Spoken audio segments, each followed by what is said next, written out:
Member, विधायिका का कोई भी मेंबर न्यायपालिका का या कार्यपालिका का मेंबर नहीं हो सकता। कार्यपालिका का कोई भी मेंबर विधायिका का मेंबर नहीं हो सकता। मेरी बात सुनाई? जहां इनके बीच में एकदम क्लियर लाइन है, जहां पर एक ही आदमी मंत्री और एक ही आदमी सांसद नहीं है। समझ आ रहा है? कोई दिक्कत तो नहीं है ना? देश के गृह मंत्री कौन है? अमित शाह। क्या सांसद भी है? नहीं सांसद है तभी मंत्री है। समझा? देश के प्रधानमंत्री कौन है? मोदी जी। क्या कहीं के सांसद भी है? बिल्कुल है। समझ आ रहा है? कोई दिक्कत नहीं है ना? देश के रक्षा मंत्री कौन है? राजनाथ सिंह। सांसद भी है तभी मंत्री बनता है। समझ आ रहा है? तो जहां सांसद ही मंत्री बन सके, संसद असल में वो जगह, उस जगह का नाम है जहां पर नियम कानून लिखने के लिए या लिखे जाने वाले लोग बैठते हैं, लिखने वाले लोग बैठते हैं, या जिसे बनाया ही इसलिए गया कि वहां पर नियम कानून लिखे जाते। क्या मेरी बात की है? विधायिका यानी कि जहां पर नियम कानून बनाए जाते। कोई दिक्कत तो नहीं है ना?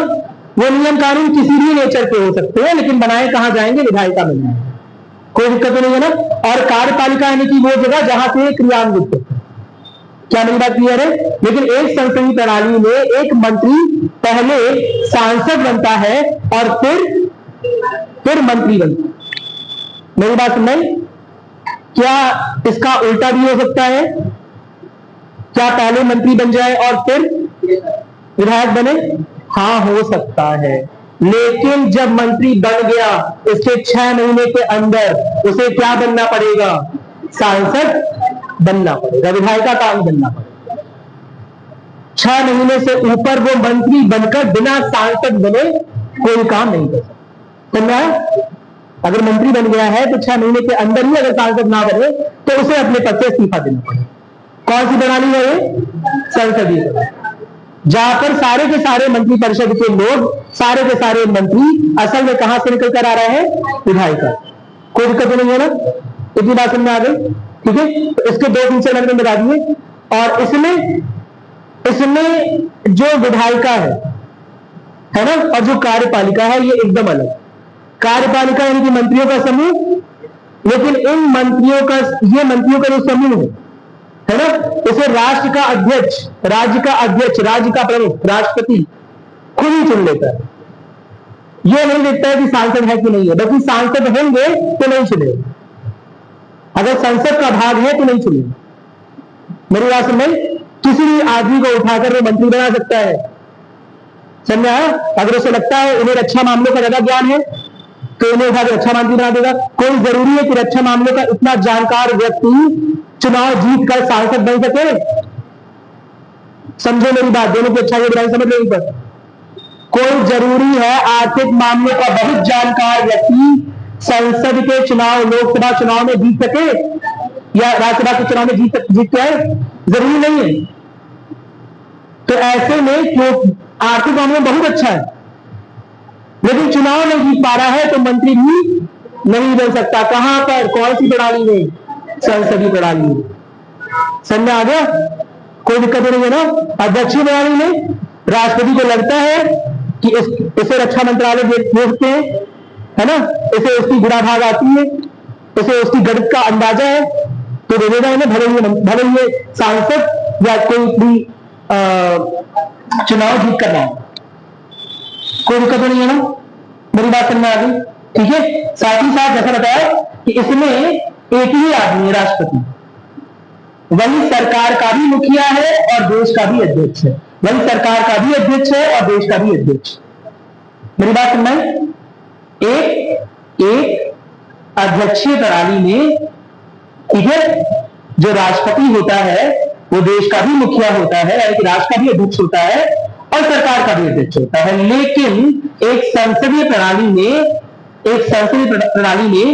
सरकार को लीड करने वाला व्यक्ति, सरकार को नेतृत्व प्रदान करने वाला व्यक्ति, वह व्यक्ति जिसके नाम से सरकार चल रही हो, मेरी बात समझ, वो देश का प्रथम व्यक्ति या देश का नॉमिनल हेड कम से कम नहीं माना जाता।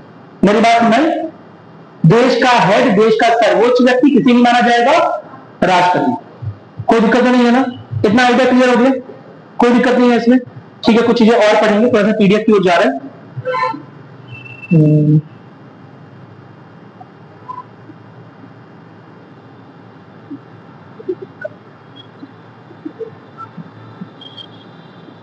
मुझे याद नहीं है कहां पर।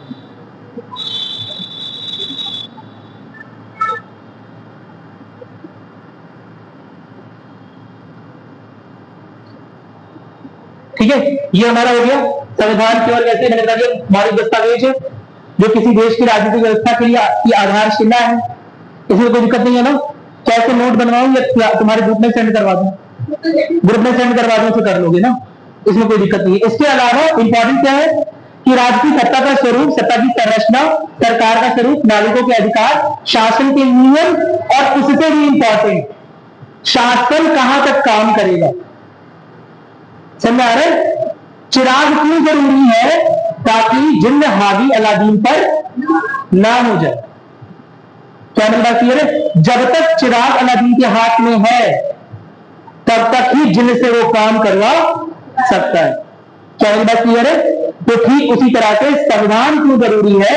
ताकि इतनी पावरफुल बॉडी जिसे हम सरकार बोलते हैं, जिसके पास ब्रह्मोस मिसाइल है, जिसके पास 20 लाख सैनिक है, समझ, उसकी शक्तियों की सीमा निर्धारित है, जो इतनी शक्तिशाली है, जो आज चाहे तो लोगों का कुछ भी कर ले, तुम लोग कुछ ना कर पाओ। मेरी बात सुन? तो संविधान की रचना के पीछे एक मुख्य उद्देश्य क्या है? सरकार की शक्तियों का निर्धारण और उससे भी जरूरी सरकार की शक्तियों का सीमाकरण। समझ आ रहे? कोई दिक्कत नहीं है ना कि सरकार भी इतनी ही शक्तियों का एक्सरसाइज करेगी। प्रधानमंत्री हो तो हो, प्रेसिडेंट हो तो हो, किसी को गोली नहीं मार दोगे गुस्सा आने पर, किसी का हाथ ही काट दोगे तलवार से, हो गए अपने यहाँ के आईपीएस, ऐसे घटना के आने लगे गोल डिस्को मार दोगे।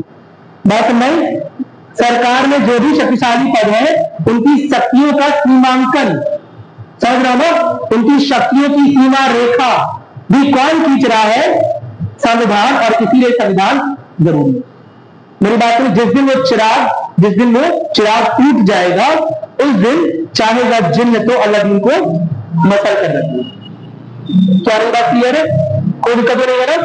समझ गए कि संविधान क्यों रचा गया? संविधान के रचने के पीछे मुख्य उद्देश्य बहुत सारे हैं, लेकिन एक जो सबसे इंपॉर्टेंट उद्देश्य है जो मैंने बताया, चुनाव करवाता है, सरकार बनाता है, सब कुछ करता है, सरकार की संरचना डिसाइडेड है, सब कुछ है, लेकिन सरकार अपने आप में इतनी शक्तिशाली है कि जिस दिन वो चाहे नागरिकों के अधिकारों का हनन कर ले, नागरिकों को परेशान करने लगे, नागरिकों की पावर को खत्म कर दे। तो एक तरह से संविधान व शील्ड भी है जो नागरिकों को अपनी ही द्वारा बनाई गई सरकारों के, अपनी ही द्वारा बनाई गई सरकार के बढ़ते हुए शक्तियों से सुरक्षा प्रदान करती। मेरी बात सुनाई? सरकार की शक्तियों का सीमांकन, उसकी रेखा डिसाइड कौन कर रहा है? संविधान। की सरकार ये तो कर सकती है, प्रधानमंत्री ये तो कर सकता है, लेकिन ये नहीं कर सकता, मंत्री ये तो कर सकता है, संसद ये तो कर सकती है। अरे जब होगा कहीं का बहुत सारा डिसीजन दे सकता है, लेकिन जहां पर ये नहीं चलता है कि किसी को मारने के लिए तलवार का यूज हो, फांसी पर लटकाना है, वहां पर किसी को तलवार से मरवा सकता है क्या? Of course not. समझ आ रहे? चाहे वो सुप्रीम कोर्ट का जज ही क्यों ना हो, वो सब न्याय के अधीन है, वो सब रूल के अधीन है, वो सब लॉ के अधीन है। मेरी बात सुन रहे? कोई दिक्कत नहीं है ना? कानून से बड़ा कुछ नहीं है, और वो कानून वाली किताब कौन सी है?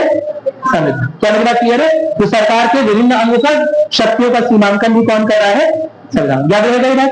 इसमें कोई दिक्कत नहीं है, तो वो चीज करवा दी। सरकार की संरचना, नागरिकों के अधिकार, ठीक है, संविधान नियमों का ढांचा है, देश तय करता है। अच्छा, इसके अलावा क्या संविधान और भी कुछ करता है? जो लिखा हुआ संविधान है जिसमें आपने बातें लिखी कि अस्पृश्यता खत्म हो जानी चाहिए, जिसमें आपने बातें लिखी कि महिलाओं को बराबरी का अधिकार मिलना चाहिए, जिसमें आपने बातें लिखी कि चाइल्ड लेबर खत्म हो जाना चाहिए, जिसमें आपने बातें लिखी कि बाल विवाह नहीं होना चाहिए, समझे?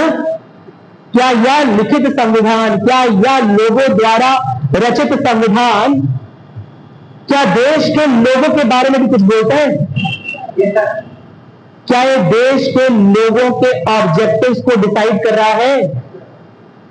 क्या ये बता नहीं रहा है इस देश के लोग चाहते हैं अस्पृश्यता खत्म हो जाए, इस देश के लोग चाहते हैं चाइल्ड मैरिज ना हो, इस देश के लोग बात करते हैं कि वुमेन को भी बराबरी का दर्जा मिले? मेरी बात नहीं। तो असल में एक संविधान की रचना करके एक समाज अपने आइडियल्स को, अपने आदर्शों को, अपने ऑब्जेक्टिव्स को, समझो ना, ऑब्जेक्टिव समझ आ रहा है, अपने उद्देश्यों को, ठीक है, उसे भी रचने का काम करता है, उसे भी बताने का काम करता है। एक संविधान में, है ना, जो भी चीजें लिखी रहेंगी वो साथ ही साथ ये भी दिखाएंगी कि उस देश की जनता ने अपने लिए कौन से ऑब्जेक्टिव्स चुने हुए हैं। आपने डिसाइड किया कि हमारे देश के संविधान में सेकुलरिज्म होगा। सेकुलरिज्म समझते हो? तंत्र निरपेक्षता, है ना।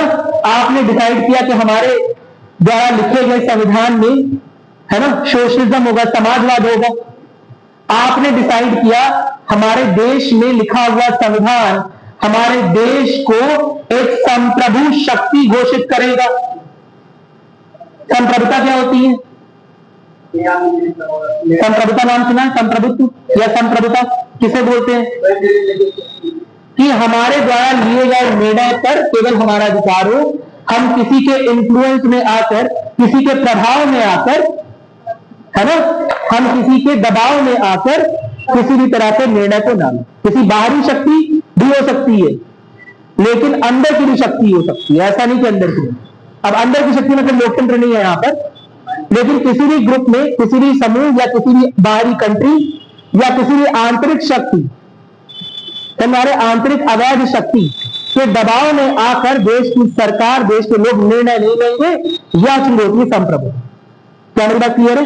तो हम ये भी डिक्लेयर करते हैं, समझा, वो सारी चीजें कि हम एक संप्रभु राष्ट्र है ना, हमें एक गणराज्य चाहिए, हमें एक लोकतंत्र चाहिए, हमें एक फेडरल स्ट्रक्चर, हमें एक संघवादी, है ना, ढांचा चाहिए जिसमें केंद्र सरकार और राज्य सरकार की अलग अलग शक्तियां हों। क्या मेरी बात समझ आ रही है? हमें एक लोकतांत्रिक ढांचा चाहिए, हमें एक चुनी हुई सरकार चाहिए, हमें एक ऐसे न्यायपालिका चाहिए जो कि इंडिपेंडेंट हो, स्वतंत्र हो, इम्पावर्ड हो, किसी के कहने पर, किसी अमीर आदमी के कहने पर उसके पक्ष में निर्णय ना देवे, किसी शक्तिशाली आदमी के कहने पर, उसके दबाव में, किसी प्रधानमंत्री के दबाव में उसके पक्ष में निर्णय ना देवे। मेरी बात समझ? यह सारी संरचनाएं, ये सारी बातें कहां से आ रही है? संविधान। क्या मेरी बात क्लियर है? कोई दिक्कत नहीं है ना? समझ गए मेरी बात? ठीक है। तो संविधान की आवश्यकता क्यों है? सबसे इंपॉर्टेंट है शक्तियों का सीमांकन, जो बताइए, समझ में आ गया? बाकी चीजें तो हैं, लेकिन सबसे जरूरी क्या है कि संविधान, जिस दिन वो चिराग टूट जाएगा, जिस दिन वो पटरी टूट जाएगी, उस दिन गाड़ी कहां चली जाएगी? हाँ, प्लेटफॉर्म से। समझ गए ना? कहीं भी जाएगी, कोई दिक्कत नहीं है ना? चलो, इसके अलावा ये चीजें पढ़ी चुकी हो तुम लोग। इसके अलावा एक चीज इतनी इंपॉर्टेंट थी, है ना, जो मैंने ये भी बताया, संविधान जो तय करता है समाज किस प्रकार शासित होगा, साथ ही साथ समाज खुद कौन से ऑब्जेक्टिव्स लेके चल रहा है, कौन से उद्देश्य लेके चल रहा है, अपने आप में कौन से आदर्शों का पालन करता है। मेरी बात समझ? कौन से आदर्श उसने चुने हुए हैं बनाने के लिए, किस तरह का समाज भारत में होना चाहिए। भाई आप लोग अपने आप को क्या इंट्रोड्यूस करते हो? हम ग्रेजुएशन कर रहे हैं, पोस्ट ग्रेजुएशन कर रहे हैं, ये आपकी आइडेंटिटी का पार्ट है ना, ये आपकी पहचान का भाग है ना, कि आप ग्रेजुएशन कर रहे हो, आप पीजी कर रहे हो, या आप तैयारी कर रहे हो। आप बताते हो ना, हम सिविल सर्विस की तैयारी कर रहे हैं, हम गवर्नमेंट एग्जाम की तैयारी कर रहे हैं, ये आपकी पहचान का पात्र है। जबकि आपका ऑब्जेक्टिव क्या है? या बने नहीं हो, आपका ऑब्जेक्टिव है, उद्देश्य है गवर्नमेंट एग्जाम निकालना। तो जो हमारे आदर्श या जो हमारे लक्ष्य या जो हमारे उद्देश्य होते हैं, क्या वो हमारे बारे में नहीं बताते? वो भी तो बताते हैं। तो क्या संविधान जब समाज के उद्देश्यों को बता रहा है, मेरी बात समझ, जब उद्देश्य इसमें लिखे हुए हैं, जब इसमें आदर्श लिखे हुए हैं, जब गोल लिखे हुए हैं, तो क्या समाज के बारे में भी कुछ कहानी बता रहा है? क्या ये समाज का एक पहचान पत्र है? क्या मेरी बात क्लियर है? कोई दिक्कत नहीं है ना? ये समाज के, भारतीय समाज के पहचान के एक प्रमुख पत्र कि भारतीय समाज अपने आप को कैसे देखता है, या क्या उसके आदर्श है, या क्या बनना चाहता है। क्या मेरी बात समझ में आ गई? कोई दिक्कत नहीं है ना? तो समझ में आ गया? अच्छा, ये तो संविधान की बात हो गई।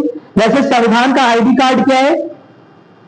संविधान में इतनी सारी बातें लिखी हुई है, संविधान में इतने सारे उद्देश्य, इतने सारे सिद्धांत, है ना, इतनी सारी बातें लिखी हुई है, इतनी सारी चीजें लिखी हुई है, लेकिन उसकी समरी, उसका क्रक्स, उसका समझ है ना, उसके बारे में एक पेज जिसमें सब कुछ आ जाए, उसका बायोडेटा क्या है? उसकी प्रस्तावना। बायोडेटा देखो कभी, देखोगे ना? अभय जी की शादी होगी जब, है ना, तो क्या होगा? पहले बायोडेटा आएगा, इनका भी जाएगा, इधर से भी आएगा। क्या मेरी बात समझ? अब इनके बायोडेटा में क्या चीज लिखी होंगी इनके बारे में?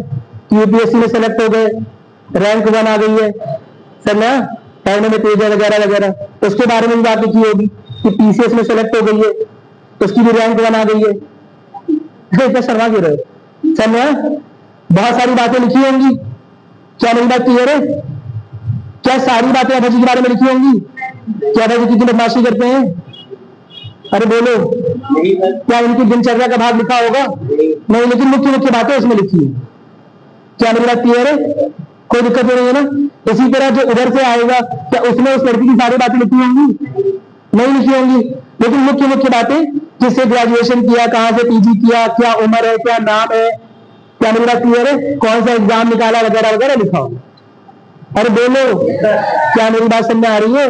ठीक इसी तरह से जो संविधान की मुख्य बातें, जो संविधान के मुख्य उद्देश्य, जो संविधान के मुख्य अवधारणाएं, है ना, अगर हमें उन्हें समझना है, अगर उन्हें देखना है, तो सब कहां लिखी हुई है? संविधान की प्रस्तावना। कोई दिक्कत नहीं है ना? संविधान की प्रस्तावना में संविधान के उद्देश्य, संविधान के लक्ष्य, संविधान के आदर्श, ये सारी चीजें लिखी हुई। क्या मेरी बात क्लियर है? लेकिन संविधान तो बहुत बड़ा है, संविधान में तो बहुत सारी बातें लिखी हुई है। क्या सारे उद्देश्य, क्या सारे लक्ष्य, क्या सारे आदर्श एक देश की प्रस्तावना में हो पाएंगे?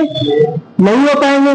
तो ऑफकोर्स सारी बातें तो नहीं लिखी गई, बहुत सारी ऐसी भी बातें हैं जो संविधान में तो नहीं है, लेकिन संविधान की प्रस्तावना का भाग नहीं। क्या मेरी बात क्लियर है? मेरी बात सुन रहे हैं? ठीक है। एक और बात, क्या संविधान की प्रस्तावना में बदलाव संभव है? एकदम संभव है। ये सब पार्ट पढ़ा है कि नहीं पढ़ा है? अभी सभी पढ़ा है, हो चुका है या नहीं? जो सर अभी क्लास चल रही थी यहाँ पर, नहीं हुआ है। प्रस्तावना हुआ है कि नहीं हुआ है? हो गए? ये बातें बताई, प्रस्तावना चेंज करने के लिए कौन सा वो केस हुआ था, कौन सा केस? फिर उसके बाद और कुछ नहीं, वो याद नहीं है। बताए हैं सर, ये हो चुका है। क्योंकि संविधान की प्रस्तावना में बदलाव हो सकता है, हो सकता है।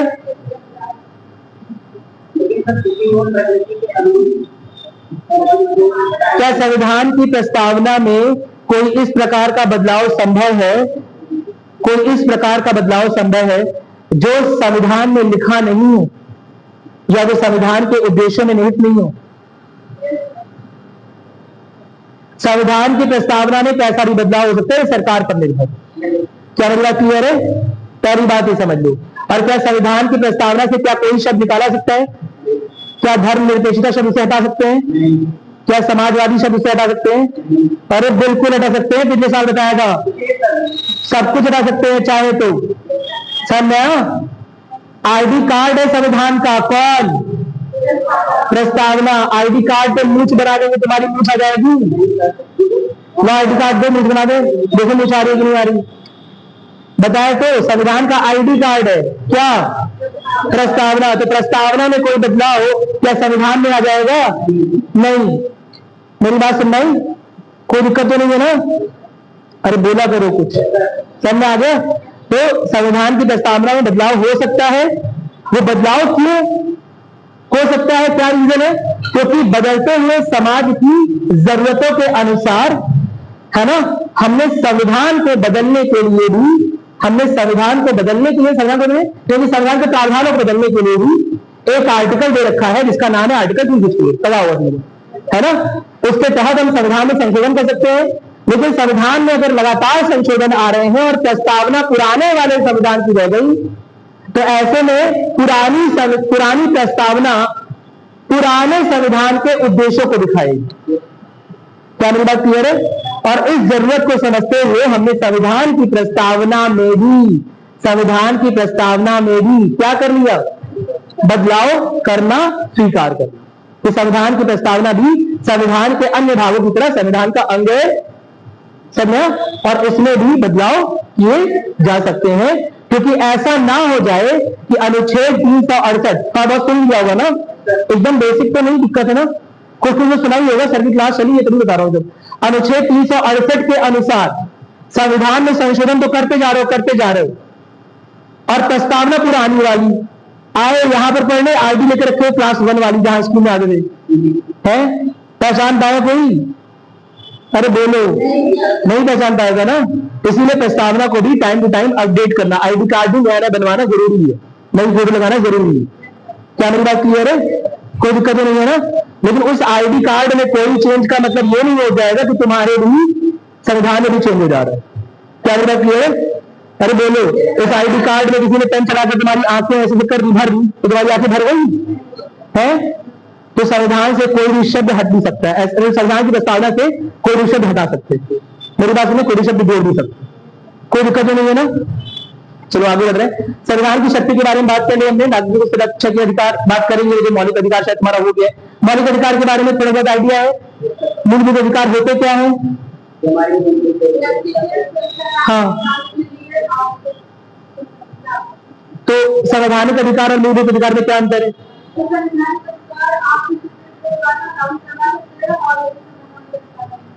संवैधानिक अधिकार और मूलभूत अधिकार में क्या अंतर है? संवैधानिक अधिकारों को संशोधन द्वारा परिवर्तित किया जा सकता है, मूलभूत अधिकारों को उसकी प्रकृति का परिवर्तन नहीं कर सकते हैं, किया भी है, किया जा सकता है, उसकी प्रकृति ना बदले। कह सकते हैं, ठीक है। बेसिक स्ट्रक्चर वाली बात है थोड़ी सी, ठीक है, लेकिन कोई बात नहीं। अभी समझो मेरी बात मैं क्या बोल रहा हूं ध्यान से, ठीक है। संविधान के भाग 3 में मूलभूत अधिकार दिए हुए हैं। पूरे संविधान में, संविधान को लिखने का मुख्य उद्देश्य, आप संविधान में इंटरेस्टेड क्यों? एज ए नागरिक आप संविधान में इंटरेस्टेड क्यों रहो? एज ए नागरिक, एज ए बाराती आप शादी में इंटरेस्टेड क्यों? आपको देखने का मन है जयमाल? इसके पहले जयमाल नहीं देखा है? आपका इंटरेस्ट क्या है? पूरी और पनीर, समझ आया? क्योंकि आपको कुछ मिल रहा है। तो संविधान में इंटरेस्ट हमारा क्या छुपा हुआ है? हमारे अधिकार। क्या मेरी बात क्लियर है? यही संविधान, यही अगर बारात हो जाए और पहले ही लिखते हुए सब लोग अपना खाना पैक करा के लाना, समझ आ रहे? 5-10 लोग लिखेंगे, बस अपने वाला लिखेंगे एकदम फैमिली वाले, वो भी शायद चले जाएंगे उधर। मेरी बात सुन भाई, कोई दिक्कत नहीं है ना। तो संविधान में नागरिकों का इंटरेस्ट कब आएगा? जब संविधान द्वारा उन्हें कुछ प्रदान किया जाएगा। क्या मेरी बात क्लियर है? तो हमारा संविधान नागरिकों को बहुत सारे अधिकार देता है। इनमें से कुछ अधिकार ऐसे हैं जिनकी प्रकृति बहुत ही पवित्र टाइप की है, यानी कि जिनमें किसी भी प्रकार का बदलाव करना मुश्किल है, बहुत मुश्किल। क्या मेरी बात क्लियर है?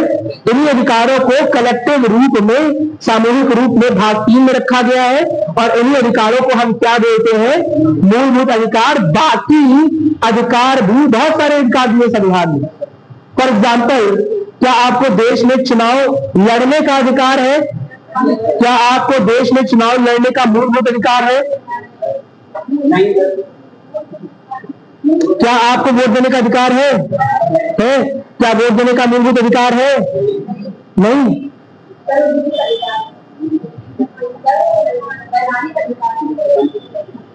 समझ आ रहा है?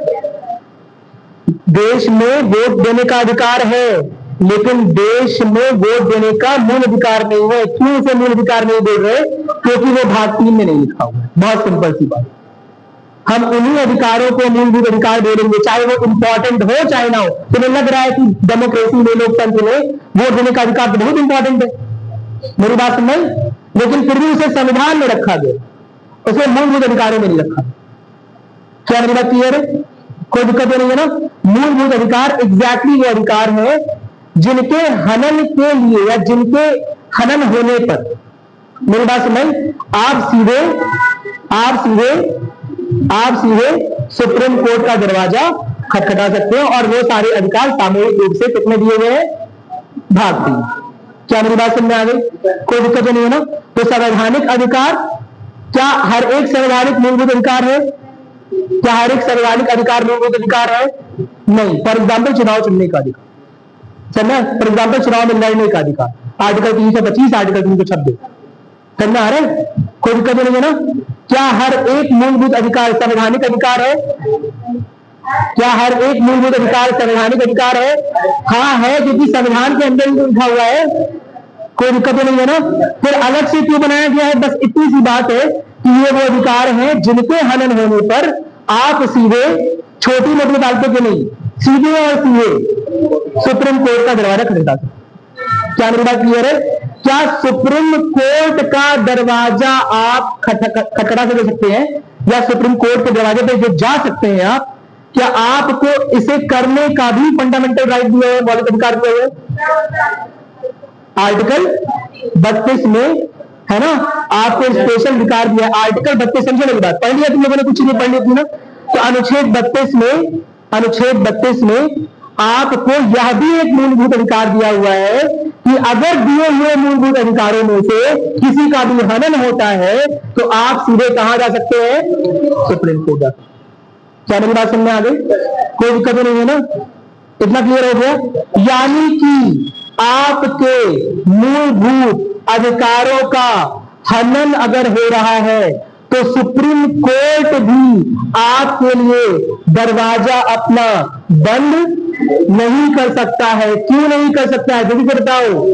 क्योंकि अनुच्छेद 32 में दिया हुआ है, समझा, कि क्या दिया हुआ है कि मूलभूत अधिकारों का संरक्षण, उसकी प्राप्ति अपने आप में ही क्या है? एक मूलभूत अधिकार। समझे मेरी बात? मैंने क्या बोला? कोई दिक्कत तो नहीं है किसी को? इतना क्लियर हो गया? ठीक है, तेजी से आगे बढ़ रहे हैं क्योंकि मुझे लग रहा है आपका कुछ पार्ट हुआ है, मुझे नहीं पता कितना हुआ। आप कुछ क्वेश्चन करके दिखाओगे, है ना? ये पढ़ लिया भारत में संविधान निर्माण, वो कैबिनेट मिशन पढ़ लिया तुम लोगों ने, 1946 में आया, फिर उसे, ठीक है, वो प्रक्रिया पढ़ी तो हमारे लिए आसान हो गया। फिर तो अध्यक्ष पढ़ लिया, राजेंद्र प्रसाद वगैरह, ठीक है। तो कुछ क्वेश्चन करके बताओ, मुझे बदल कितना आता है। ये हो गया तुम लोगों को? अच्छा, एक सेकंड। संविधान निर्माण प्रक्रिया हो गई है ना, कोई दिक्कत तो नहीं है इसमें? ठीक,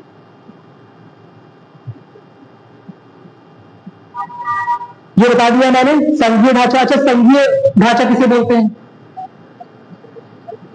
फेडरल गवर्नमेंट किसे बोलते हैं?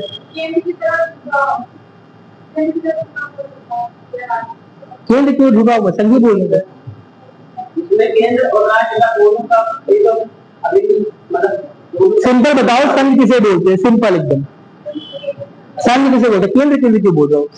संघ में केंद्र बताओ, आंसर ही केंद्र से शुरू करो। ठीक है, संघ बोलते हैं। संघीय सरकार, संघीय व्यवस्था किसे बोलते हैं? वैसे गलत बताया तुमने, उल्टा बता दिया। और बताओ, संघीय व्यवस्था किसे बोलते हैं?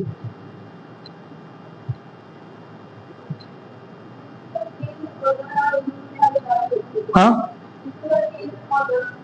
एक संघीय व्यवस्था में समझो मेरी बात, है ना, पावर्स डिस्ट्रीब्यूटेड होती है, शक्तियां विभाजित होती हैं एक केंद्र विधायिका और एक राज्य विधायिका के पास, एक केंद्र सरकार और राज्य सरकार के पास।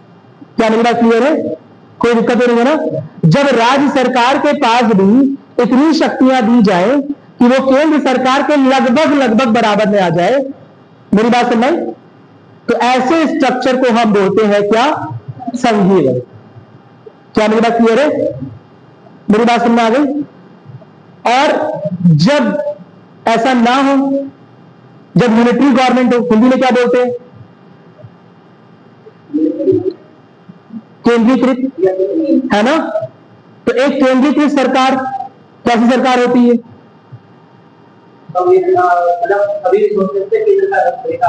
जिसमें पावर जो है वो केंद्र के पक्ष में हो, समझा, जिसमें पावर ज्यादा केंद्र के पक्ष में हो, तो ऐसी व्यवस्था को, ऐसी सरकार को कैसे क्या बोलते हैं? केंद्रीकृत सरकार। क्या मेरी बात क्लियर है? या केंद्रीकृत व्यवस्था? मेरी बात सुनाई। तो भारत में संघीय व्यवस्था है या केंद्रीकृत व्यवस्था है? संघीय व्यवस्था है।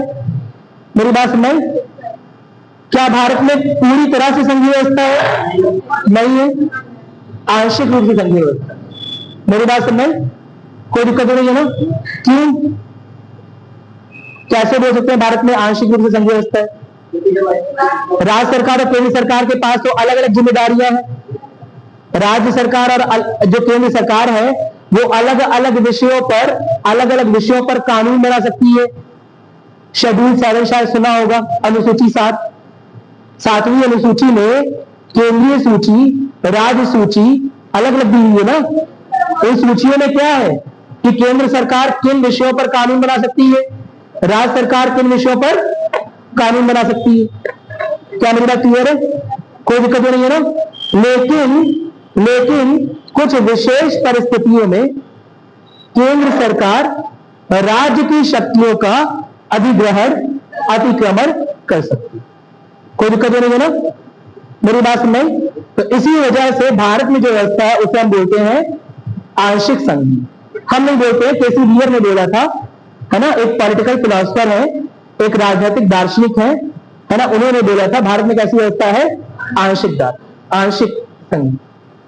कोई दिक्कत नहीं है ना? मेरी बात सुनाई, ठीक है। भारत में जो व्यवस्था है ये भारत की जरूरत के अनुसार है ना। जब भारत या भारतीय व्यवस्था, भारत की सरकारों को ये लगेगा कि केंद्र अलग मामलों पर, केंद्र अलग विषयों पर कानून बनाए और राज्य अलग विषयों पर कानून बनाए, या राज्य के बनाए हुए कानूनों में केंद्र पालतू में हस्तक्षेप ना करे, तब तक वो व्यवस्था संघीय बन के चलती है। और जहां पर केंद्र को यह लगा कि राज्य अपने संवैधानिक दायित्वों का सही से निर्वहन नहीं कर रहा है, जहां पर केंद्र को यह लगा कि राज्य अपने संवैधानिक दायित्वों का या संवैधानिक दायरे में रहकर काम नहीं कर रहा है, या हमारे निर्देशों का पालन नहीं कर रहा है, मेरी बात सुने, वहां पर राज्य सरकार को निरस्त भी किया जाता है। क्या मेरी बात क्लियर है? और राज्य सरकार को निरस्त करना यानी कि वहां पर अब कौन व्यवस्था देखेगा? केंद्र देखेगा। क्या मेरी बात क्लियर है? तो भारत में एक ऐसी व्यवस्था है जो दोनों तरह की, जो जरूरत पड़ने पर केंद्रीकृत हो सकती है और जो जरूरत पड़ने पर संघीय हो सकती है। मेरी बात समझ? नॉर्मल जब चीजें हैं, सब कुछ सामान्य परिस्थितियां हैं, तो एक संघीय व्यवस्था चल रही है। मेरी बात समझ? और जब कुछ ऐसी परिस्थितियां हो गई जहां पर लग रहा है कि अब राज्य सरकार बार बार अपने संवैधानिक दायरों को तोड़ रही है, मेरी बात समझ? संवैधानिक दायित्वों का निर्वहन नहीं कर रही है, लोगों पर अत्याचार कर रही है, लोगों की शिकायतें आ रही हैं, लोग अपनी शिकायत लेकर गवर्नर के पास आ रहे हैं, गवर्नर लगातार केंद्र सरकार को इन्फॉर्म कर रहा है कि राज्य में पब्लिक लॉ एंड ऑर्डर खत्म हो गए। मेरी बात समझ? कोई दिक्कत नहीं है ना? तो ऐसे में केंद्र सरकार उसकी शक्तियों का अधिग्रहण कर सकती है। मेरी बात समझ? इमरजेंसी या आपातकालीन शासन ला सकती है। समझ आ रहा है? तो ऐसी सरकार जो जरूरत पड़ने पर केंद्रीकृत हो जाए, मेरी बात समझ, और जरूरत पड़ने पर संघीय बनी रहे, वो आंशिक संघीय है और आंशिक केंद्रीकृत। क्या मेरी बात क्लियर है? कोई दिक्कत नहीं है ना? सुप्रीम कोर्ट का या हमारा ये मानना है कि मोस्टली हमारी सरकार कहती है या मोस्टली हमारी व्यवस्था कहती है संघीय व्यवस्था। क्या मेरी बात समझ में आ गई? कोई दिक्कत नहीं है ना?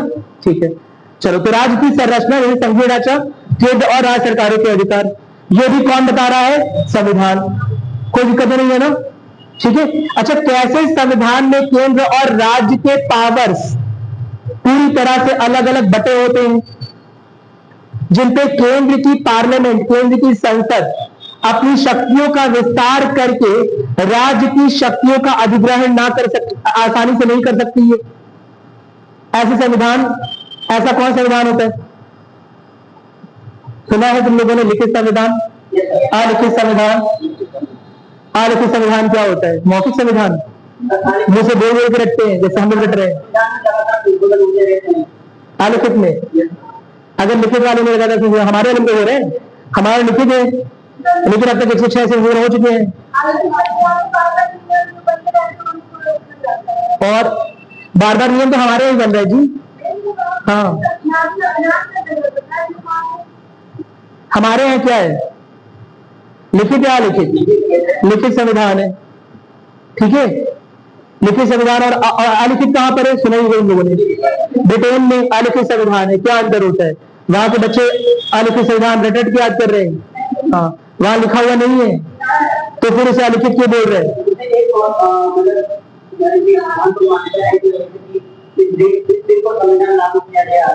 हाँ, ये भी एक फीचर है। और मेन फीचर बताओ।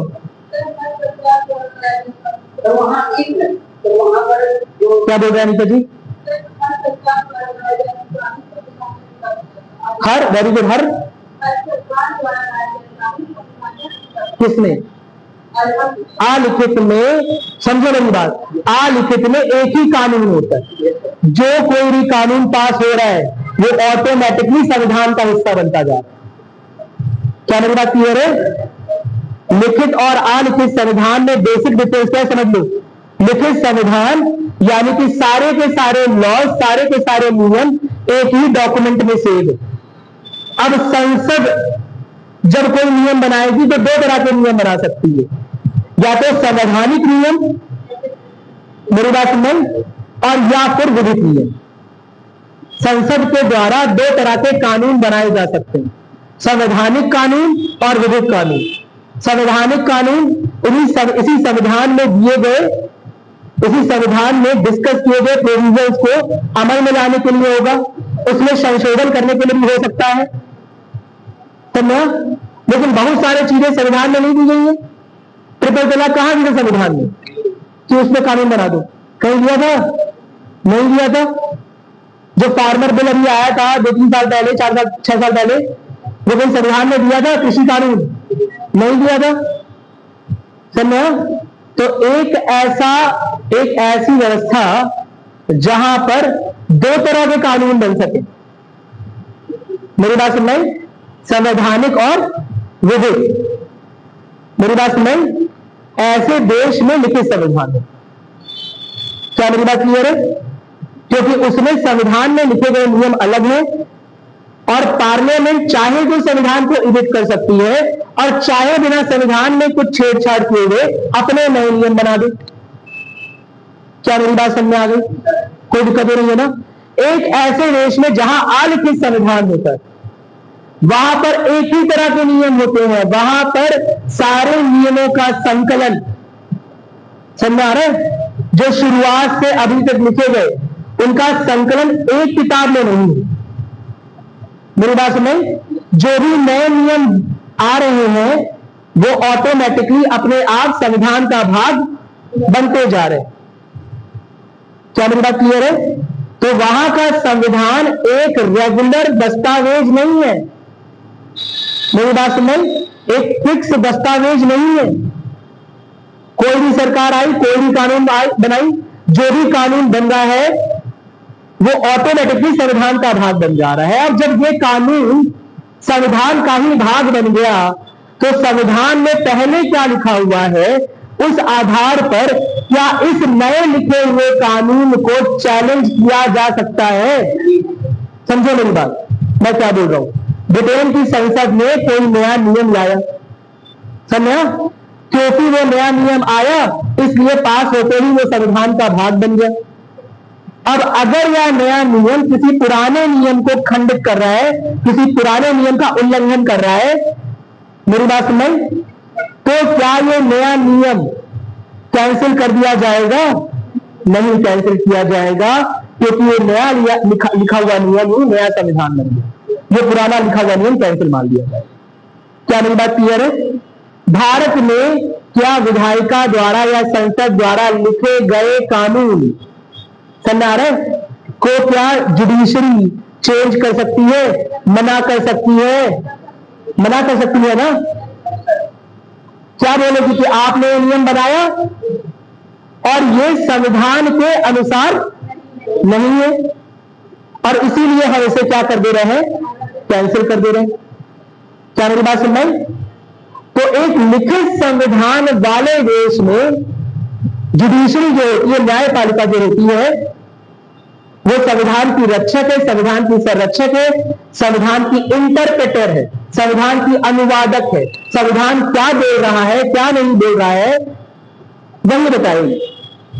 वह यदि जांचती रहेगी कि विधायिका जो नियम जो कानून बना रही है, सरकार जो नियम जो कानून ला रही है, वो लिखित संविधान, जो पुराने लिखित संविधान के नियमों से मैच कर रहा है कि नहीं मैच कर रहा है। अगर नहीं मैच कर रहा है तो उसे क्या कर देगी, काट देगी या उससे बहस करेगी। क्या मेरी बात क्लियर है? लेकिन एक ऐसा देश जहां पर अलिखित संविधान होता है, वहां पर नया नियम जो आया वो ऑटोमेटिकली ही संविधान का भाग बन गया, तो उस नए संवैधानिक अंग के, उस नए संवैधानिक प्रावधान के बेसिस पर पुराने प्रावधानों को चैलेंज नहीं किया जा सकता। यानी ऐसे जगह, ऐसी कंट्रीज, ऐसे देशों में न्यायपालिका को संविधान का अनुवादक नहीं समझा जाता। वो लेजिस्लेचर द्वारा यानी कि विधायिका के द्वारा पास किए गए कानूनों को इस आधार पर कैंसिल नहीं कर सकती कि ये नए पास हुए कानून संविधान के बेसिक स्ट्रक्चर या संविधान के किसी प्रावधान के अनुसार नहीं है। क्या मेरी बात समझ में आ गई? कोई दिक्कत नहीं है ना? समझ में आ गया मैंने क्या बोला? अलिखित संविधान उन देशों में चलता है जहां पर संसद की सर्वोच्चता, संविधान की सर्वोच्चता नहीं है। सर्वोच्चता किसकी है? संसद की। यानी कि संविधान संसद की शक्तियों को नियंत्रित नहीं कर रहा है, संसद संविधान की शक्तियों को नियंत्रित कर रही है। मेरी बात सुन रही? कोई दिक्कत नहीं है ना? और इसीलिए बनाए गए प्रावधान ऑटोमेटिकली नए संविधान के प्रावधान बन जाते हैं या संविधान के नए प्रावधान बन जाते हैं, और उनके बेसिस पर आप पुराने प्रावधानों को चैलेंज नहीं कर सकते। मेरी बात समझ में आ गई? कोई दिक्कत नहीं है ना? तो यहां जुडिशरी की इंपॉर्टेंस कम हो गई। जुडिशरी की इंपॉर्टेंस, न्यायपालिका की इंपॉर्टेंस क्या थी? संविधान को समझने में, संविधान में जो लिखा हुआ है उसका सही अनुवाद करने में, मेरी बात सुनिए, उसे इंटरप्रेट करने में। कोई दिक्कत नहीं है ना? मेरी बात समझ में आ रही है? अरे बोलो। अच्छा, एक लिखित संविधान और एक और बात करते हैं, बहुत इंपॉर्टेंट। एक लिखित संविधान जो कि लिख दिया गया है, वहां पर केंद्र की विधायिका यानी संसद, मेरी बात सुनिए, जो भी संविधान में शक्तियों का बंटवारा है केंद्र और राज्य के बीच में, उसमें बार बार किसी भी तरह का परिवर्तन नहीं कर सकती। मेरी बात सुन रही? वो छोटकू बड़कू वाला एग्जाम्पल नहीं लेना, जरूरी है ना? टाइम तो है अभी हमारे पास, आधे घंटे तक हो जाएगा ये, जल्दी देखो। लिखित संविधान, अलिखित संविधान, जंग लग गई तुम लोग की खोपड़ी में, करना तो पढ़ाई वढ़ाई करो, मेरा रिवाइज करो, कई सारी चीजें करवाई थी इसमें, बता नहीं पा रहे आंसर। चलो जल्दी है, चलो देखते हैं लिखित अलिखित, ठीक है? अरे कोई बात नहीं, जितना है उसी में मैक्सिमम, मिनिमम और मैक्सिमम दो, ठीक है? न्यूनतम लेकर अधिकतम दो। चलो क्या बात करें लिखित अलिखित की, ठीक है? पिताजी की उम्र हो रही थी 90 वर्ष। पिताजी के दो पुत्र हैं, छोटकू बड़कू, बड़कू और छोटकू। समझा? पिताजी ने मरने से पहले, ये समझिए दोनों आपस में लड़ाई करते हैं, कोई बोलेगा घर मेरे नाम है, कोई बोलेगा कार मेरे नाम है, कोई बोलेगा गाड़ी मेरे नाम कर दिया है। मेरी बात समझ? और जिम्मेदारी के मामले में क्या बोलेंगे? माँ को तुम संभालो, चाचा का तुम देखो, उनके यहाँ शादी तुम दोगे। मेरी बात सुन रहे? जिम्मेदारी के नाम पे भागते हैं, समझा? और पावर के नाम पर क्या करते हैं? ये हमारा है, ये बड़ी वाली कार हमारी, छोटी वाली तुम्हारी, बड़ी वाली प्रॉपर्टी है ना, अच्छा खेत हमारा, खराब खेत तुम्हारा। मेरी बात सुन रहे? पक्के पे जमीन हमारी, समझा, और खेत वाली जमीन तुम्हारी, ऐसा डिसाइड करते हैं। तो इसी वजह से इनकी लड़ाई देखते हुए 90 वर्षीय बुजुर्ग पिताजी ने मरने से पहले क्या कर दिया? वसीयतनामा। और इसी वसीयतनामे में बड़कू और छोटकू के बीच में, बड़कू और छोटकू के बीच में, ठीक है, जिम्मेदारियों का और सामानों का, दोनों का बंटवारा करें। क्या मेरी बात क्लियर है? मेरी बात सुन रहे? क्या मेरी बात सुनना आ रही है? ठीक है। बड़कू को मिल गया सपोज खेत मिल गया, छोटकू को दे दिए गाड़ी, समझा? बड़कू को कुछ और दे दिए, मकान दे दिए, छोटकू को दे दिए दुकान। इस तरह से बंटवारा कर दिए। अब एक बार वसीयतनामा हो गया और पिताजी इन दोनों के चले गए। क्या मेरी बात क्लियर है? अब क्या बड़कू छोटकू का सामान छीन पाएगा? नहीं छीन पाएगा। बोले गाड़ी की चाबी दे छोटकू, हमने तो तुम्हें खिलाए थे बचपन में, समझा? ऐसा बोल पाएगा? छोटकू बड़कू का सामान, घर गहना छीन पाएगा? नहीं छीन पाएगा। क्यों नहीं छीन पाएगा? क्योंकि वसीयतनामा है, बस लिखित संविधान यही वसीयतनामा है। मेरी बात सुन रही? लेकिन एक अलिखित संविधान कैसे होता है? समझो मेरी बात। एक अलिखित संविधान में 90 वर्षीय पिताजी ने बड़कू को बड़ा समझते हुए सब कुछ दिया नहीं है, बोल दिया बड़कू तुम्हारी जिम्मेदारी है, छोटकू, समझा, तुम्हारा छोटा भाई है, समझा, तुमसे छोटा है, इसका ख्याल रखना, इसे भी कार में कभी कभी घुमा देना, समझा, इसे भी मकान दुकान कभी कभी दिखा देना, कभी कभी दिखा देना नहीं, जैसे भी कुछ हिस्सा दे देना। मेरी बात समझ आ रही है? अरे बोलो, ठीक है। तो अब 90 वर्षीय पिताजी जो है वो वसीयतनामा की जगह पर बड़कू को एक लेटर देके गए कि बड़कू बड़े दुख से सूचित करना पड़ जा रहा है कि यमराज आ चुके हैं, मेरी सवारी निकलने वाली है, छोटू का ध्यान देना, मम्मी को खाना पूछते रहना, गमले में पानी देना, समझ आ रहा है, खेत का ख्याल रखना, पड़ोसी झगड़ा बराबर करना, वगैरह वगैरह बोल के चलेगी। सारी जिम्मेदारी अपनी किसी बोल दिया है, बड़कू को बोल गए, लेकिन बोल के गए बड़कू छोटकू का ध्यान रखना। बड़कू लेटर ऐसे पढ़ते हैं, कहते हैं पिताजी अच्छा बोले, छोटकू को ध्यान रखना, लेटर ऐसे मोड़ के खा रहा, ना रहेगा सबूत, ना छोटकू अपना हिस्सा मांगने आएंगे। क्या मेरी बात क्लियर है? तो एक अलिखित संविधान, एक अलिखित संविधान केंद्र की, क्योंकि केंद्र में जो सत्ता बैठी है, केंद्र में जो संसद बैठी है, समझो मेरी बात, मेरी बात नहीं, जो भी वो नया नियम लाएगी वो ऑटोमेटिकली किसका हिस्सा हो जाएगा? संविधान का हिस्सा हो जाएगा। वो अपने आप ही वसीयत डिसाइड करेगा। छोटकू को कुछ मिलेगा? कुछ नहीं। एक ऐसी जगह पर जहां पिताजी वसीयतनामा करके नहीं गए, वहां बड़कू शायद ही छोटकू को कुछ दे, वरना छोटकू को छोटी छोटी बात पे दौड़ाएगा। क्या मेरी बात सुन रही? अरे बोलो, क्या मेरी बात सुनने आ रही है? ठीक है। एक अलिखित संविधान ऐसा संविधान होता है क्योंकि यह कभी भी किसी भी रूप में संसद द्वारा बदला जा सकता है, इसमें नए प्रावधान लाए जा सकते हैं, जिसकी वजह से बड़कू की पावर यानी कि सेंटर की पावर लगातार बढ़ती रहेगी और छोटकू की पावर लगातार घटती रहेगी। मेरी बात समझ? तो एक ऐसा देश जहां पर अलिखित संविधान है, वहां पर केंद्रात्मक सरकार चलेगी या संघीय सरकार चल पाएगी? केंद्रात्मक सरकार चलेगी, संघीय सरकार चल ही नहीं पाएगी। क्यों? क्योंकि बड़कू बहुत पावरफुल है। किससे? छोटकू से। क्या मेरी बात क्लियर है? अरे बोलो।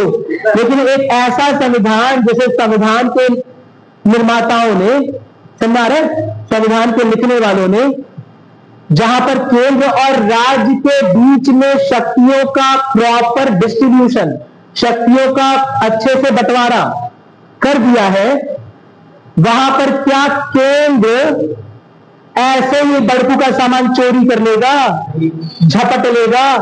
नहीं, किन्हीं विशेष परिस्थितियों में मांग कर सकता है कि मां की तबीयत खराब है, छोटू गाड़ी की चाबी दे दे। समझा? कोई दिक्कत नहीं है ना? अरे बोल सकता है ना कि छोटू मैं जा रहा हूं वैष्णो देवी दर्शन के लिए, दुकान देखते रहिए। मेरी बात सुनना है? किन्हीं विशेष परिस्थितियों में जिम्मेदारी ले सकता है, किन्हीं विशेष परिस्थितियों में जिम्मेदारी ले भी सकता है। छोटू क्यों नहीं कर पा रहा है, तुझसे नहीं हो रहा है, तुझसे पड़ोसी बात लड़ रहा है, मैं आ रहा हूं, मैं लड़ूंगा उससे, मैं बड़ा हूं ना। मेरी बात सुन रही? छोटी कोई बात नहीं, शादी में इतनी मत दे, मैं दे रहा हूं अपनी ओर से, एक ही घर के लोग। मेरी बात सुन रही? कहां पर हो सकता है ये?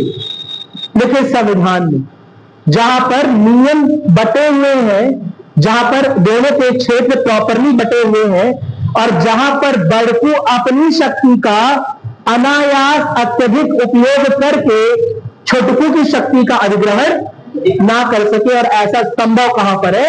लिखित संविधान में। इसीलिए लिखित संविधान जिन देशों में है वहीं पर संघीय व्यवस्था चल सकती है। जिन देशों में लिखित संविधान नहीं है, समझ आ रहा है?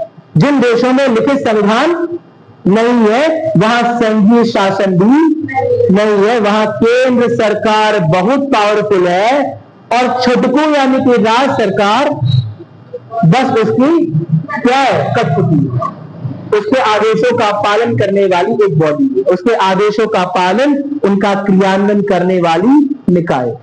क्या मेरी बात समझ में आ गई? हाँ, कुछ क्वेश्चन बताओ। हाँ तो क्या हुआ? तो संघीय राजा तो है, वो उसकी बात नहीं कर रहा ना, तो संघीय, अरे वो अलग टॉपिक था, वो अध्यक्षीय वो संसदीय वाला था। ये क्या चल रहा है? संघीय वाला, कि कैसे संघीय व्यवस्था लिखित संविधान पर बेस्ड है, और कैसे अलिखित संविधान जो है वो एक केंद्रात्मक व्यवस्था को जन्म देता है। क्या मेरी बात क्लियर है? एक अलिखित संविधान केंद्रात्मक व्यवस्था का जनक है, क्योंकि जब अलिखित है तो जो बड़कू बोलेगा वही मानना पड़ेगा, वही वसीयत बन जाएगी। जब लिखित है तो बड़कू और छोटू के बीच में प्रॉपरली डिस्ट्रीब्यूशन कर दिया गया कि तुम्हारा ये, इनका ये, तुम्हारा ये, इनका ये। हाँ, कोई विशेष परिस्थिति आ गई तो तुम लोग आपस में मैनेज कर लेना। मेरी बात सुन? उन विशेष परिस्थितियों के लिए स्कोप दिया है, जगह दी है, इमरजेंसी के लिए दिया हुआ है आपातकालीन स्थितियों में। मेरी बात सुन? फाइनेंस कमीशन दिया, बहुत सारी चीजें दी है जहां केंद्र सरकार राज्य की मदद करता है, बहुत सारी वो जगह है जहां पर राज्य सरकार केंद्र की मदद करती है। मेरी बात सुन? लेकिन फिर भी इनकी शक्तियों को दूर दूर अलग अलग खांचों में रखा गया है। क्यों अलग अलग खांचों में रखा गया है? किसे बचाने के लिए? केंद्र को या राज्य को? राज्य को। केंद्र तो पहले से ही बहुत शक्तिशाली है, छोटकू को बचाने के लिए रखा, मैंने बड़कू को बचाने के लिए रखा है, छोटकू को बचाने के लिए रखा है। मेरा बड़कू तो इतना शक्तिशाली है, बड़ा है ना, छीन जाएगा धीरे धीरे सब छोटकू का अधिकार। मेरी बात सुन रही? अरे बोलो, क्या मेरी बात सुनने आ गई? ठीक है, तो ये यही कहानी है। इसी वजह से एक लिखित संविधान एक संघीय व्यवस्था को, है ना, रचती है ना। एक ऐसे देश में जहां संघीय व्यवस्था है वहां लिखित संविधान ही रहता है, और एक ऐसे देश में जहां पर केंद्रात्मक व्यवस्था है वहां पर अलिखित संविधान। तो क्या मेरी बात समझ में आ गई? किसी कोई दिक्कत तो नहीं है? सिर्फ विचार लोग है। चलो, कहां पर बार बार आ रहे हैं, कहां से? मैं तो सर इसमें जो कुछ सब चेंज ही हो गया है, इसमें बार बार खुलना पड़ रहा है।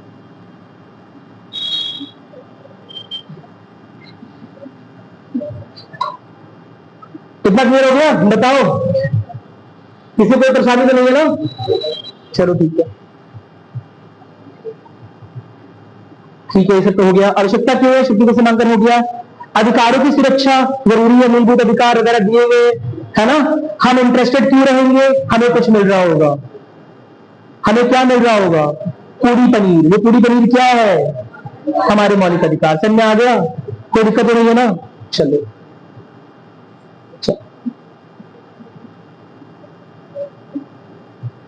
इसके अलावा हमारी राजनीतिक प्रक्रिया कैसे कैसे होगी, कैसे चुनाव होंगे, कैसे सरकार का गठन होगा, कैसे न्यायपालिका काम करेगी, है ना? प्रधानमंत्री की क्या शक्तियां हैं, क्या शासन है, क्या व्यवस्था है, कैसे उनका चुनाव होगा। मेरी बात समझ आ रही है? वो सारी चीजें कहां पर लिखी हुई है? संविधान में, इसलिए भी इंपॉर्टेंट है। इसके अलावा हमारे देश का संविधान बड़ा क्यों है? तो बताएगा इतना भारी क्यों है, इतना बड़ा क्यों है, इतना भारी क्यों है, इतना बल्कि क्यों है, इतना विस्तृत क्यों है, इतना बड़ा क्यों है? सब कुछ इसी में है। हाँ हाँ, हटा दो ये पढ़ लिया। हाँ कश्मीर में मतलब मुस्लिम समुदाय है, उनकी सभ्यता अलग है। हाँ, इससे क्या मतलब है? इससे संविधान करेगा अगर हमको कोई गेम बनाना है। भाई, हमारी जो डाइवर्सिटी, हमारी जो विविधता है वो अमेरिका में पाई जाती है। इतनी डाइवर्सिटी लगभग अमेरिका में भी है, लगभग। समझा? ऐसी डाइवर्सिटी, इतनी विविधता अमेरिका में भी है। लेकिन वहां का संविधान कितने आर्टिकल में खत्म हो जाता है नीतू जी? 17, 7, ठीक है, 7 आर्टिकल में पूरा संविधान ने खत्म कर दिया। और आपके यहाँ कितने आर्टिकल लिखे हुए हैं? अरे 395 पहले लिखे हुए थे, 1950 के आदमी होते तुम लोग। कितने हो गए? 470 प्लस।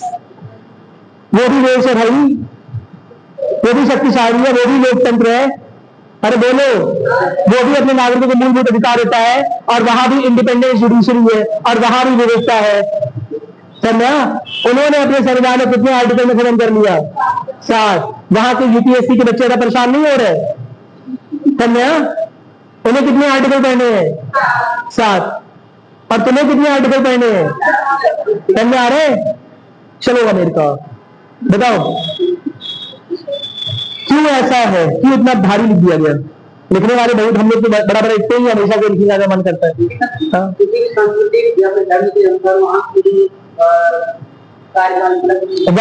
वहां के एक बात बहुत इंपॉर्टेंट है जो बताने की कोशिश बता नहीं पा रहे, वहां के स्टेट्स का भी अपना संविधान। मेरी बात समझ? वहां के राज्यों का भी अपना ही खुद का संविधान है, उनके अपने ही नियमों का संकलन है। यहां पर राज्यों के अपने संविधान नहीं। मेरी बात समझ?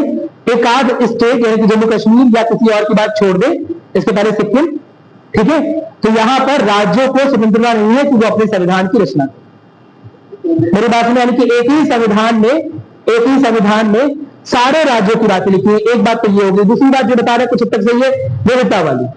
मेरी बात सुन, बहुत सारी इकाइयां हैं हमारे यहाँ, बहुत सारी विविधताएं हैं, बहुत सारे कल्चर है, बहुत सारे तरह के लोग हैं। तो उन्हें जोड़े रखने के लिए बहुत जरूरी था कि उन्हें संवैधानिक गारंटी मिले। संविधान क्या है असल में? संविधान एक प्रकार की गारंटी है। संविधान एक प्रकार की योजना है, गारंटी है कि आपको ये मूलभूत अधिकार मिलेगा। आप जिस सरकार में चल रहे हैं, आप जिस सरकार का हिस्सा है, तो जिस सरकार को वोट कर रहे हैं, वो इस बेसिस पर नियम बनाएगी, राज करेगी नहीं हो सकते। आपको ये फंडामेंटल ड्यूटीज फॉलो करनी होगी। आपके यहाँ देश का प्रधानमंत्री, आपके यहाँ देश की सरकार, राज्य की विधायिका, है ना, ये सारे चीजों का चयन ऐसे होगा। आपके यहाँ यूपीएससी ऐसे काम करेगा, आपके देश की ये ऑफिशियल भाषा होगी। ये सारी चीजें कहां लिखी हुई है? संविधान में लिखी हुई है। मेरी बात समझ? इसीलिए क्योंकि ये सारी चीजें हमारे यहाँ संविधान में लिखी हुई है, उनके यहाँ जो उनके स्टेट के संविधान है उसमें लिखी हुई है। मेरी बात समझ?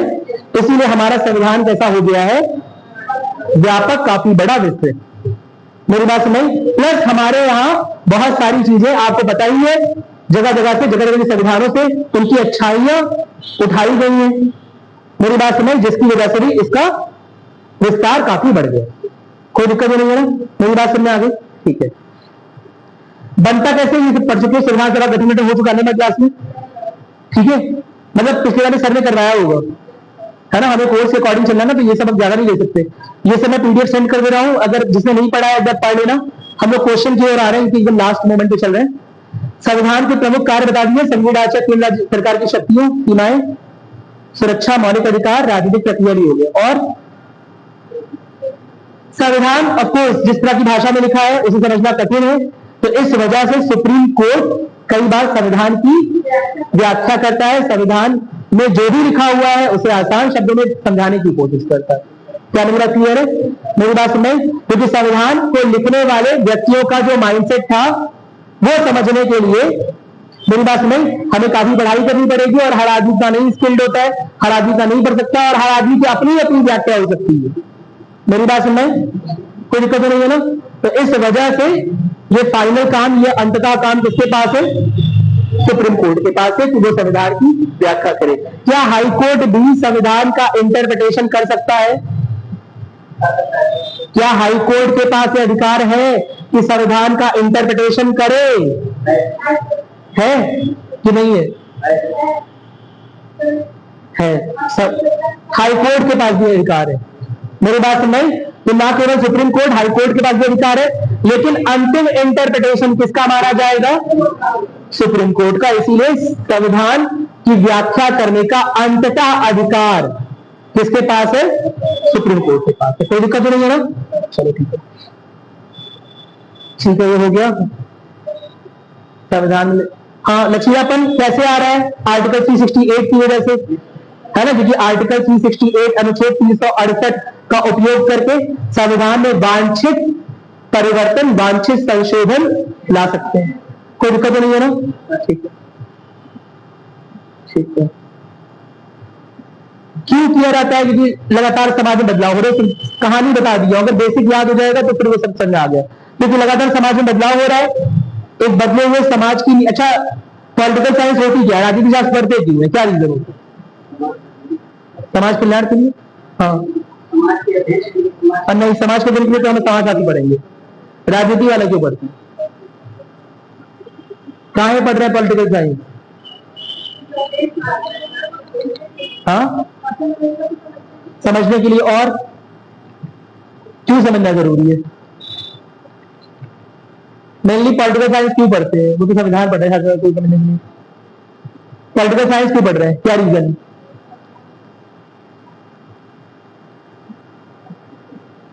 भाई एक बात समझ लो, पॉलिटिकल साइंस का और हिस्ट्री का बहुत आपस में लिंकेज है ना।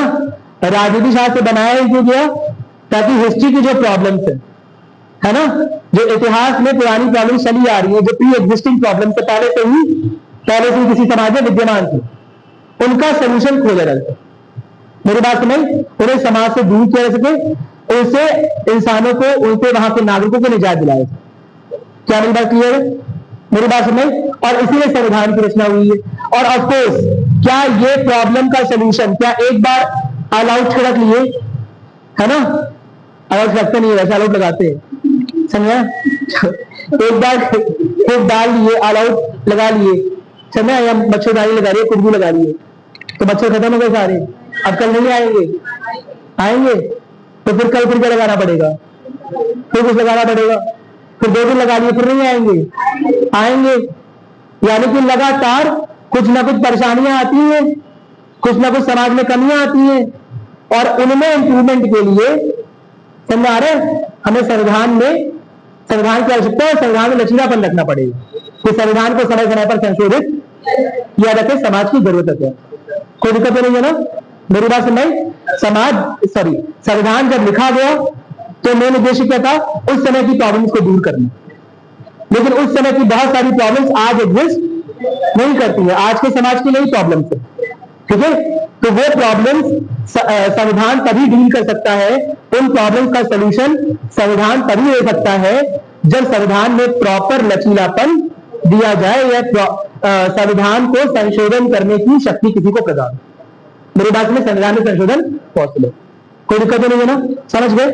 चलो, ये हो गया, इसका उदाहरण दिया है। फॉर एग्जाम्पल पढ़ा होगा तुमने 42वें संशोधन, है ना, जिसके अनुरूप प्रस्तावना में 3 बदलाव किए गए। कौन कौन से? समाजवादी, धर्मनिरपेक्ष और अखंडता। में लिखा नहीं है अखंडता, ठीक है? संविधान की विशेषता बताएंगे, लिखित संविधान है ना, विस्तृत और व्यवस्थित है, ठीक है? लिखित संविधान समझा चुका हूं क्या होता है, कोई दिक्कत नहीं है ना? ठीक है। इसके अलावा सर्वोच्चता बता चुका मैं, कोई दिक्कत नहीं है ना? संसदीय प्रणाली बढ़ा दिया मैंने, संघीय व्यवस्था बढ़ा दिया मैंने। मौलिक अधिकार तुमने पढ़ा हुआ है, सब बात कर ली हमने कि मूलभूत अधिकार होते हैं। स्पेशली मौलिक अधिकार उन्हीं को बोलेंगे जो किस पार्ट में, किस भाग में दिए हो? भाग 3 में। कोई दिक्कत नहीं है इसमें, ठीक है, ठीक है? अब धर्मनिरपेक्षता पद्धति तरीके से किसे बोलते हैं? बेसिकली किसे बोलते हैं? जब राज्य किसी विशेष धर्म को किसी भी तरह की प्रायोरिटी ना दे, किसी भी तरह का प्रेफरेंस ना दे। मेरी बात सुनने? तो ऐसे देश को या ऐसे संविधान को धर्मनिरपेक्ष संविधान, धर्मनिरपेक्ष राज्य बोलते हैं। तो हमारे देश में जो संविधान लिखा गया है वो भारत को एक धर्मनिरपेक्ष, एक पंथ निरपेक्ष राज्य बनाने की उद्घोषणा करता है। वो उद्घोषणा कहां पर लिखी है? प्रस्तावना में लिखी है। कोई दिक्कत नहीं है ना? चलो आगे बढ़ रहे हैं। सुनो, न्यायपालिका मतलब क्या हो गया कि न्यायपालिका में इंटरफेरेंस ना हो। हमने देखा जब संसदीय प्रणाली में आएगी तो न्यायपालिका अलग थी, संसदीय प्रणाली में भी अलग था और अध्यक्ष में भी अलग था। कोई दिक्कत नहीं है ना? यानी कि विधायिका या कार्यपालिका न्यायपालिका के कामों में, जजों के कामों में किसी भी तरह का हस्तक्षेप नहीं करे। क्या मेरी बात क्लियर है? कोई दिक्कत नहीं है ना? बस यही पढ़ना था, निष्कर्ष पढ़ लिया। कुछ क्वेश्चन मुझे करके दिखा दो तो मुझे समझ में आ जाए कि मैंने आज कुछ पढ़ा के गया। जब ये वाला क्वेश्चन कर लो, अभी कितना है। सारे संविधान काम लग रहे हैं। क्या हो जाएगा इसका आंसर? समझ आ रहा है? किस एग्जाम में आया?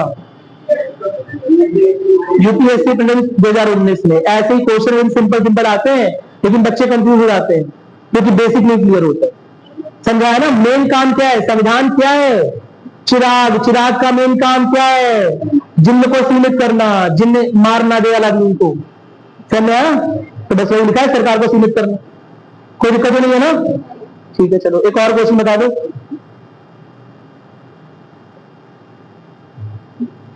ये 2016 में क्वेश्चन आया था, बता दोगे?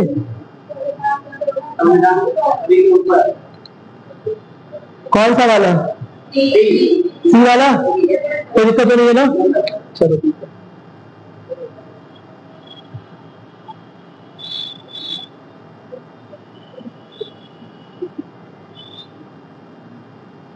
ये क्वेश्चन कहीं और है और छोटा कर देना। चलो आगे बताओ। हाँ, क्या है इसका? समझ में आ गया? चलो ठीक है। जीवंत क्यों है? समझ आ गया? क्योंकि संशोधित हो सकता है ना? संशोधित हो रहा है यानी कि आज के समाज की जरूरतों को उसमें पूरा करने की क्षमता। मेरी बात में उसमें संशोधन लाएगी सरकार, पार्लियामेंट मेनली, सरकार नहीं बोलेंगे, पार्लियामेंट है ना, संसद लाएगी चेंज, क्योंकि सबका काम होता है कानून लिखना। ठीक है, सरकार का काम है कि उसे क्रियान्वित करना। ठीक है, कोई दिक्कत नहीं है ना? चलो आगे बढ़ रहे हैं।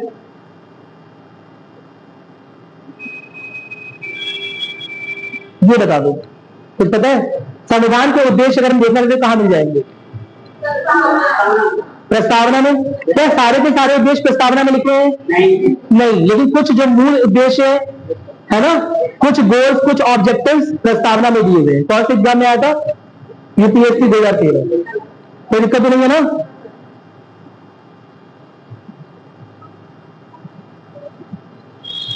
ये यूपी पीसीएस प्रीलिम्स में आया था 2020 में, बता दो। 368। कोई दिक्कत नहीं है इसमें? चलो ठीक। ये तो आसान है, तो पहले पढ़ा होगा तुम लोगों ने। प्रारूप समिति के अध्यक्ष कौन थे? कोई दिक्कत नहीं है ना? अंबेडकर जी। ड्राफ्ट कमेटी के अध्यक्ष थे।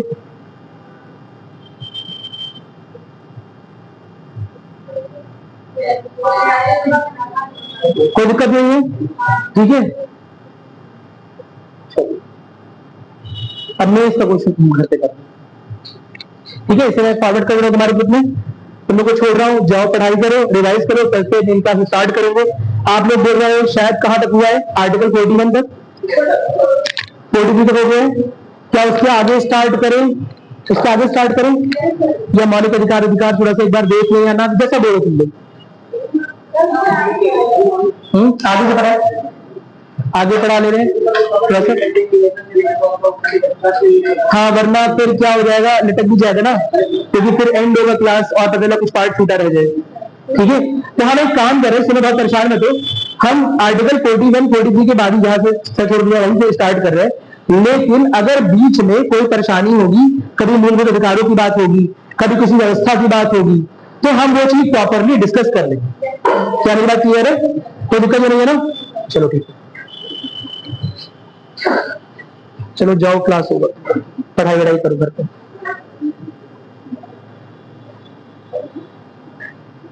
कुछ पूछना है किसी को, कोई डाउट है? बच्चे पूछते हैं कौन सी किताब ले, कौन सी किताब ले। अगर मेरी क्लास पूरी चलती तो मैं बोलता कोई किताब नहीं जरूरत नहीं, जितना पढ़ा दूंगा उसी में से आएगा, है ना। अभी इस साल पेपर जो हुआ है यूपीएससी का, तुम उठा के देखोगे जिन बच्चों का नोट्स कंप्लीट है पिछले 1-2 सालों में, उसमें ज्यादातर क्वेश्चन तुम्हें उसी किताब से, मतलब उसी नोट से मिल जाएंगे। केवल लक्ष्मीकांत थोड़ी नहीं मिलेंगे। 2-3 साल पहले तक लक्ष्मीकांत से काफी बेहतर के क्वेश्चन आते थे, लेकिन अब लक्ष्मीकांत की इंपॉर्टेंस लगातार कम हो गई है और अब उससे क्वेश्चन नहीं आ रहे हैं। अगर यूपीएससी का पिछले साल का पेपर उठाओगे तो आप लक्ष्मीकांत में एक भी क्वेश्चन नहीं पाओगे। क्या मेरी बात क्लियर है? लक्ष्मीकांत फिर भी बच्चे पढ़ते क्योंकि बेसिक तो फिर भी जरूरी है, लेकिन अगर वो बेसिक अगर आप क्लास में कवर कर ले रहे हो, अगर आपको चीजें करने आ गई है और अगर आप पीवाईक्यूज कर ले रहे हो, प्रीवियस ईयर क्वेश्चन कर ले रहे हो खुद से भी और कुछ चीजें वहां समझ कर, ठीक है, तो बहुत ज्यादा किताब की जरूरत पड़ेगी। लेकिन एक किताब जो पढ़नी है, जो बहुत जरूरी है, क्लास 11 की एनसीईआरटी। क्लास 11 की भारतीय संविधान कैसे कार्य करता है वो बहुत जरूरी है। उसे अपने से वो मत समझो कि क्लास 11 की हम बच्चे थोड़े ना रह गए हैं, हम तो पोस्ट ग्रेजुएशन कर रहे हैं, हम तो बड़े हो गए काफी। उस किताब में ऐसी ऐसी चीज लिखी हुई है, जब आप 3 से 4 बार पढ़ोगे तो उसे छांट पाओगे और उससे एग्जाम में काफी क्वेश्चन आए, कम से कम 6 से 7 क्वेश्चन इस बार एनसीईआरटी से आए हैं, क्लास 11 वाली, और लक्ष्मीकांत से नहीं। मेरी बात सुनाई? तो इसलिए मैं बार बार बोलता हूं कि जो बेसिक, जो एनसीईआरटी, जो गवर्नमेंट का डेटा है उससे पढ़ो, जो गवर्नमेंट दे रही है, नॉलेज दे रही है, उसी से गवर्नमेंट पूछेगी। एनसीईआरटी वाली किताब खरीदो, अरेंज करो, हिंदी इंग्लिश दोनों में अवेलेबल है, फ्री में वेबसाइट पर अवेलेबल है एनसीईआरटी की, है ना। अगर पीडीएफ में पढ़ सकते हो तो पीडीएफ में पढ़ो, कोई दिक्कत नहीं है ना, समझ में आ गया। इसके अलावा एनसीईआरटी की किताब बहुत सारी कॉपीज आपकी लाइब्रेरी में भी रखी है, मेरी डिस्ट्रिक्ट वाली लाइब्रेरी है जीबीएसई के पास, ठीक है, वहां पर भी कई सारी कॉपीज रखी है, वहां पर भी जा सकते हो, ठीक है, और वहां से भी इशू करा सकते हो। वहां लक्ष्मीकांत भी मिलेगी, ले सकते हो, पढ़ने में कोई बुराई नहीं है, जितना नॉलेज इकट्ठे करो उतना ही अच्छा है। लेकिन क्लास करने के बाद अगर आपने प्रॉपर क्लास की और यहाँ प्रॉपर क्लास चल गई तो आपको जरूरत नहीं पड़ेगी, नोट से आपका काम चल जाएगा, पूरी गारंटी है। लेकिन कुछ बेसिक पार्ट पढ़ना पड़ेगा, ठीक है, कोई दिक्कत नहीं है ना। चलो फिर कर देते।